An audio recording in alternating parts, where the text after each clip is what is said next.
So identity requires a timeline. Okay.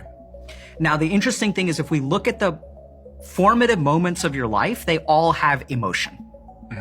So this is what's really important. If you have an identity that is bad in any way, you can never change that identity without emotions. So who we are is a narrative of our most emotional experiences. And we see this in all of our like superhero movies, right? Batman had this tragic experience where his parents were shot by the Joker and then he became something, right? There are all these moments, these powerful emotional moments.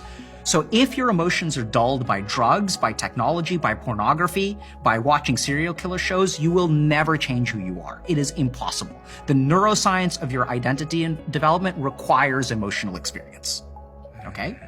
So with trauma, that's the next thing that happens. Once we have access to emotions, then we can become someone else. Now, the problem with trauma is that before we become someone else, the beliefs we have about ourselves become our destiny.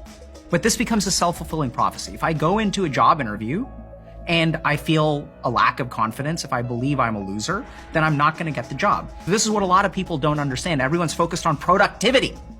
But the single most important thing that will determine your future is your sense of who you are. And that's not like some, spiritual, get connected with you. This is like fucking science, right? If you believe you are a loser, the empathic circuits of other people's brains will detect that in you and they will treat you like a loser. You carry who you are with you. That's why you get into failed relationship number 1, failed relationship number 2, failed relationship number 3, until you changed. And when you change, your sense of identity changes, then your future will change.